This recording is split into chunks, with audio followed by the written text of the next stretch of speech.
Hi, in today's video I'm going to share with you what keeps Amazon up at night when it comes to their behavioral interviews and how do people try to cheat most commonly in them. The first thing would be repeating stories. This is a very simple approach on the reasoning that in a behavioral interview the best candidate is the one with the best stories.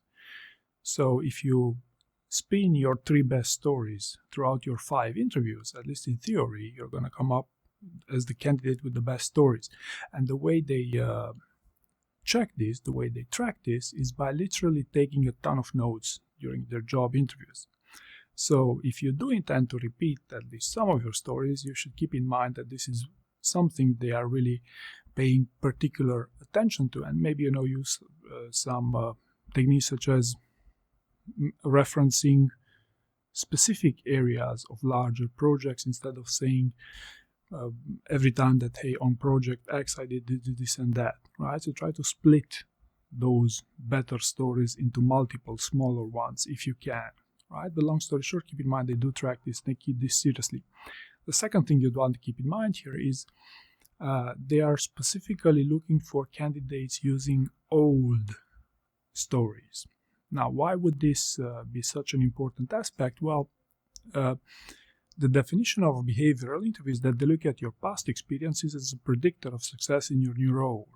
Okay, whereas the older the experience is, the less likely it's going to be as relevant, right? Now, what I would advise you here would be to try to find the right balance between your older stories and your newer ones. Or if you want a little bit of trick here, maybe avoid saying when it happened unless it's to your advantage, of course. Okay, but long story short, they do track this quite carefully, and it does appear in many of the rejection reasons I've heard over time, right? Number 3 here, did you do what you say you did? So what Amazon is also particularly paying attention to is lack of ownership.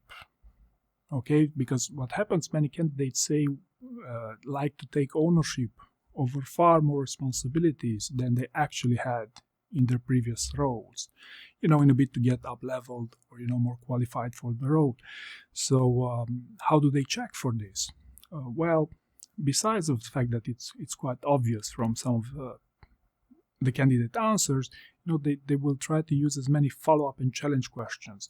They even may employ what's called a deep dive test in a bit to see, whether you can talk about deep details about specific stories you're referencing, right?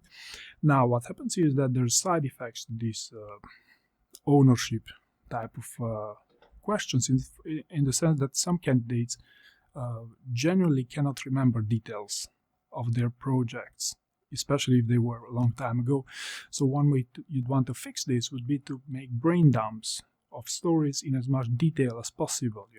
Make brain dumps of several pages for each of your stories, because this is the best way to ensure you remember every possible detail. Build a story bank. Okay, and last but not least, number 4 here, are you who you say you are? So long story short, many candidates bluff in job interviews, especially in Tell Me About Yourself, because you must understand that Tell Me About Yourself has different purposes for different types of interviews, such as, during a phone screening round versus a final interview round, and between different types of interviewers. Like, for example, bluffing might be easier with, say, a recruiter who doesn't get much about your subject matter expertise, but far more difficult with the bar raiser, right? So it's really supposed to see if you can raise the bar for their organization, right? So what I would advise as recently would be to literally stop bluffing and Tell Me About Yourself, because this might also raise some concerns that will persist throughout your interview. Try to be realistic, because this is what sells, especially in final interview and with knowledgeable interviewers. So I hope you found this useful, and thank you very much for watching.